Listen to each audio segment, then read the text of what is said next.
कि आजकल समाज में पति पत्नी के बीच में छोटी छोटी बातों में बहुत बिखराव हो जा रहा है। और ऐसे में कई बार ऐसा होता है कि पत्नियां या घर के बाकी सभी लोगों को उनके अधिकार नहीं मिल पाते हैं।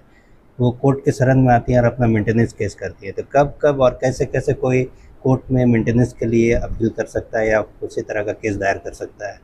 भारत में सीआरपीसी कानून लागू है। सीआरपीसी कानून के धारा 125 में आप जो भी अनेबल हैं, काम करने में सक्षम नहीं हैं, जिनका कमाई नहीं है, वैसी महिला पत्नी, बच्चे, बच्चियां और माता पिता को मेंटेनेंस देने का प्रावधान है। अपने पति से मेंटेनेंस ले सकते हैं, अपने बेटे से मेंटेनेंस ले सकते हैं। उसके लिए उनको हर एक ज़िले में यहाँ फैमिली कोर्ट मौजूद है। फैमिली कोर्ट में आप दायर कर सकते हैं केस और वहाँ से आप मेंटेनेंस की राशि प्राप्त कर सकते हैं।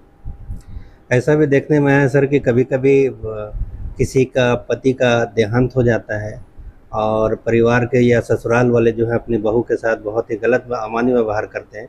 तो क्या बहू अपने सास ससुर से या ससुराल वालों से भी मेंटेनेंस के लिए कुछ अपील दायर कर सकती हैं? विधवा बहुएं, जो हिंदू धर्म की विधवा बहुएं हैं, वे अपने ससुर से मेंटेनेंस ले सकती हैं। ऐसा प्रावधान हिंदू विवाह अधिनियम में दिया गया है, जिसके अंतर्गत वे अपने पति के मरने के बाद अपने ससुर से भी जायदाद में हिस्सा भी ले सकती हैं और प्लस मेंटेनेंस जो भरण पोषण है, भरण पोषण का भी दावा कर सकती हैं और उनको कोर्ट दिलाएगी।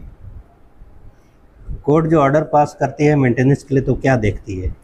मेंटेनेंस केस में ऑर्डर दोनों जो पक्ष है, दोनों पक्ष के का जो अच्छा ये देखता है, दोनों का किसका कितना कमाई है, कौन एबल है, कौन अनेबल है, ये देखता है और इसके अनुसार निर्णय लेता है। और अभी माननीय सर्वोच्च न्यायालय ने कहा है कि कम से कम महिलाएं को 1/3 तो मिलना ही चाहिए कमाई का, अपने पति की कमाई का 1/3 पोर्शन मिलना चाहिए, ताकि वो अपना भरण पोषण कर सके अच्छे तरीके से। और मेंटेनेंस का प्रावधान ये है कि जिस स्टेज में पति रहते हैं उसी स्टेज में पत्नी को भी रहना है। तो इसके लिए जो खर्च होगा वो देखते हुए फैमिली कोर्ट तय करेगी कि दोनों के बराबर हो, दोनों का बराबर हक है पति पत्नी का। इसलिए पति अगर प्लेन से उड़ते हैं तो पत्नी भी प्लेन से उड़ेगी, तो उसमें जो खर्च लगेंगे उनको देना पड़ेगा। दोनों को समान मिलेगा, दोनों को समान बराबरी एकदम।